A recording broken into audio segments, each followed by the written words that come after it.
Hey, how you doing? I'm John Seibel, and I want to welcome you to my journey. My journey is broken, but better. And to be honest, I'm doing this for selfish reasons. And as I was thinking about push and record on this, I was thinking, well, maybe this can help some people. Maybe. The title, Broken But Better. To be honest, I have no idea how long this journey is going to go. I have no idea if this is going to be one episode. I have no idea. I have no idea if this is going to be I have no idea what's going to happen here. Just within the last couple of hours, I thought, I'm going to push record for selfish reasons, hoping that it helps me on my journey, but maybe it could help others as well. I'm recording this, and you're probably getting a lot of noise in the background from the wind. Also, I-75 right next to me. And I thought this is pretty apropos because it's a beautiful March day here outside of Dayton, Ohio. We could have a record high temperature today. Sun's out, it's glorious. Meantime, thousands and thousands of people are on their own little journeys on I-75, as you can see behind me. And I thought it was interesting because I know in my journey, I often get stuck.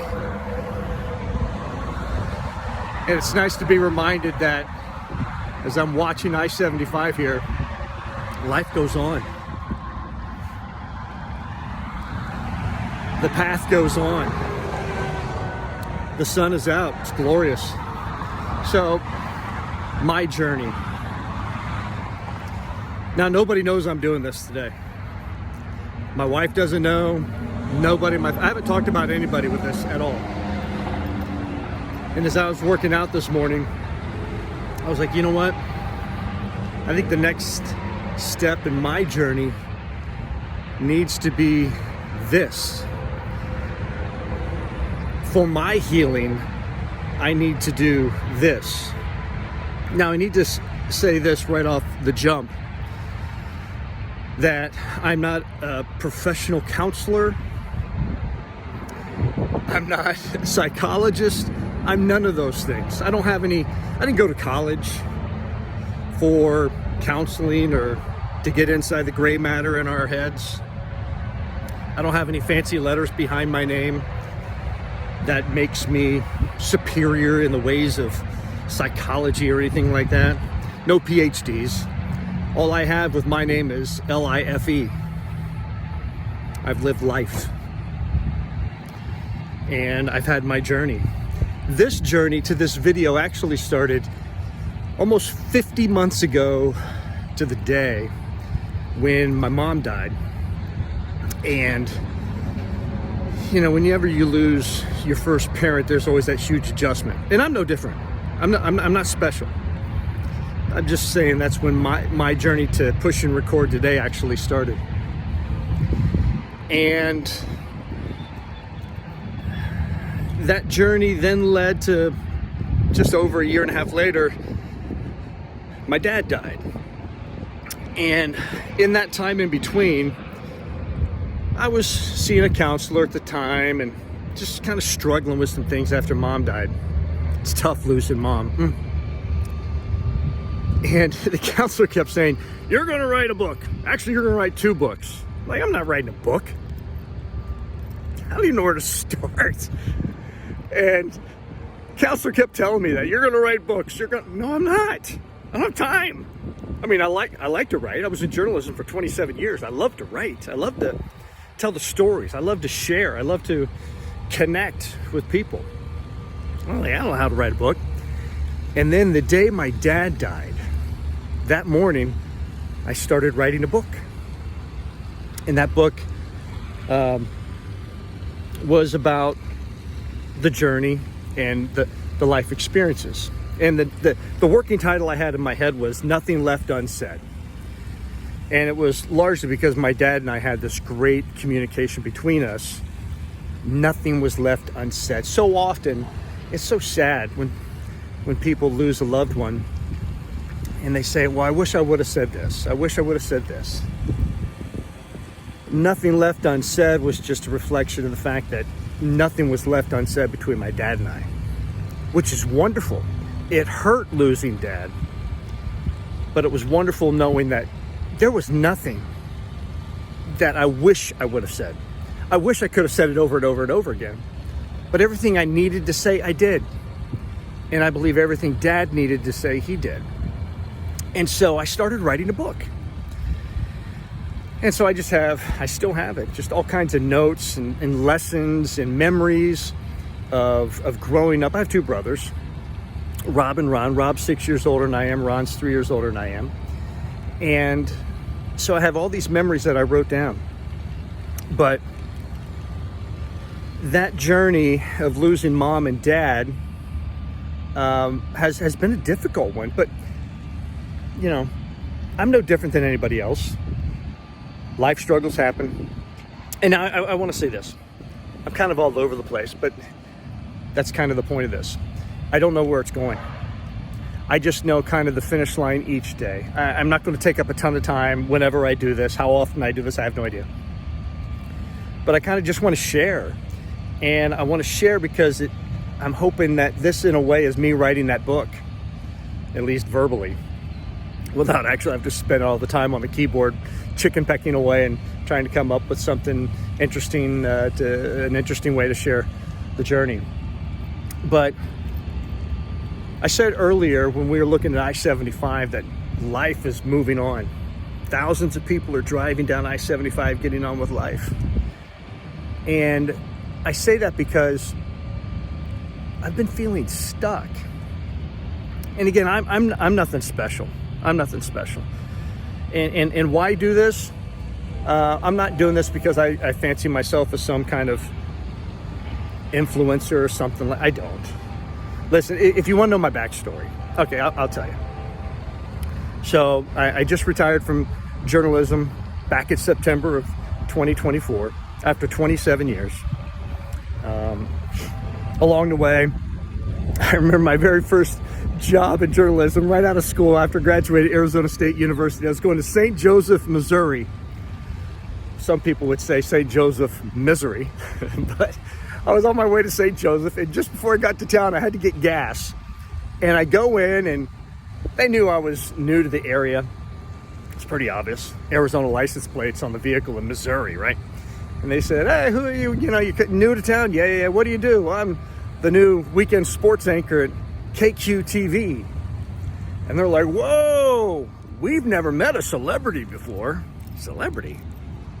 And in my mind, I'm thinking, you still haven't met a celebrity yet. So I was in St. Joseph, Missouri for 3 months as the weekend sports anchor, weekday sports reporter. Then I went to Alaska and at then KIMO, Chemo TV in Anchorage, Alaska. They changed up the call letter since, ABC affiliate. And I was there for 3 years, got to follow the Iditarod. Then from there, I went to ESPN for 9 years, where I was an anchor there and did a bunch of stuff on TV, obviously, and then was a radio host on ESPN Radio. And then I was in Pittsburgh on radio for 3 years, and then I came home to Dayton, Ohio, where I was a news anchor for almost 11 years. And it was wonderful. So I say that because along the way, I say all that because my resume might suggest, oh, he's done some things, but I'm nothing special. I've done nothing incredibly impressive. My resume is okay. I've had some good jobs, but basically what I'm trying to do is I'm trying to say that I'm not like a lot of the videos you see here on wherever you're getting this video from. You know, people with huge followings with a bunch of letters after their names, doing TED Talks, on the speaking tour. I'm none of those. And I guess I'm just trying to disqualify myself as being anything special just because I want everybody to know I'm just normal, right? I remember my days at ESPN, people would say, oh, you're the John Seibel. No, I'm just John Seibel. I'm Ray and Carolyn's son. I'm nothing special. Just together a couple months ago, actually, somebody heard my voice and said, "Whoa, anybody ever tell you have a voice for radio?" I was like, "Oh boy, I know where this is coming." He's like, "Yeah, I used to listen to you all the time on ESPN radio." Yeah, that's all great. Don't get me wrong. I loved my time in journalism, loved my time at ESPN, loved my time in Alaska, loved my time in journalism here in Dayton.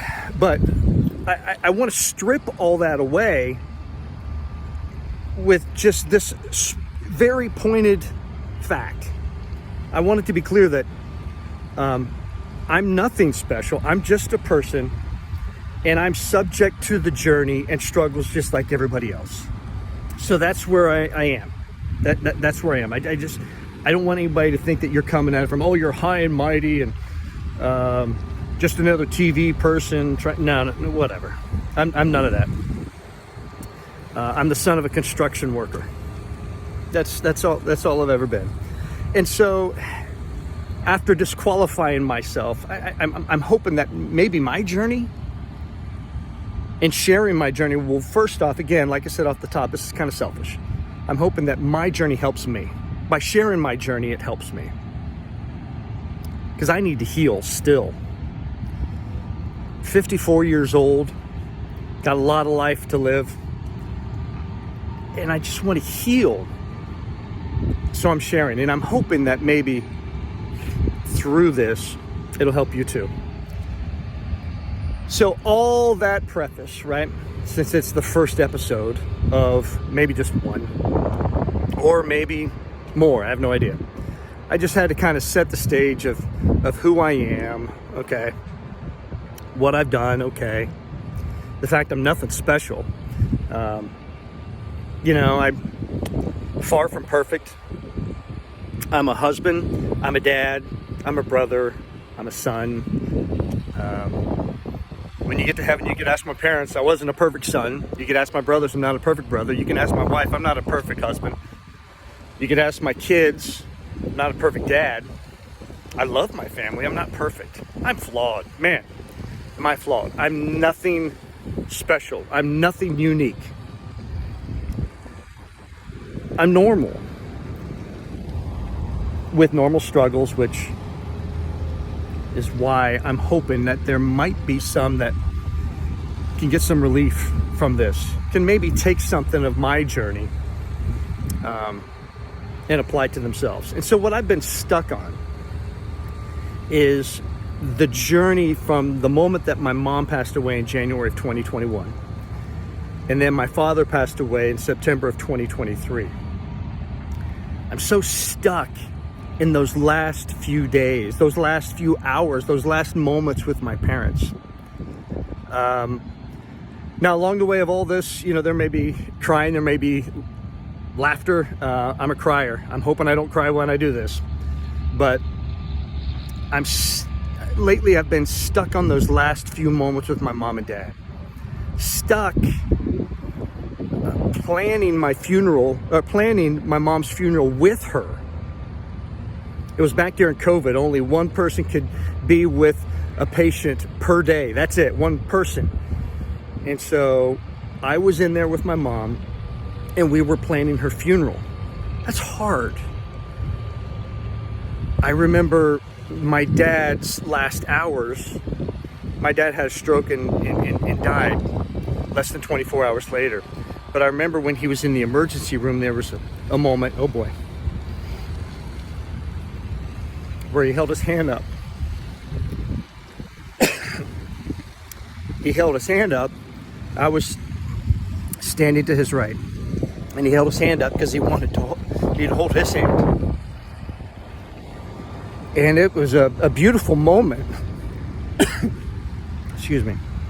It was a beautiful moment that I got to share with my dad. But that's been stuck with me now for 2.5 years. And I'm stuck there. And then this morning, and this is what pushed me over the cliff to do this today, I realized, I had 50 years of history with my mom. I had 52 years of history with my dad. And I was stuck on the final moments. And this morning I realized that me as a broken person, to be better, I had to realize with my mom the first 50 years, not just the last moments. With my dad, I had to remember the first 52 years, not those final moments and not that holding of his hand. And so I guess in wrapping up today, and there I go, it's just a reminder to myself, maybe this will help you. For those who have lost, and we all have, right? Don't just hang on. And I'm talking to myself here. Maybe you could take something from this too. Don't hang on to the final moments. Remember the whole journey. Remember the first 50 years. Remember the first 52 years. Just don't cling on to those final moments. And then as the I-75 traffic moves in the background and the thousands of people are getting on with their day, let that pathway, that super highway, remind us all that our path continues, that the journey continues, and that life continues. Again, thanks for indulging me. I'm hoping that we can all recognize that we're broken, but we can be broken, but better.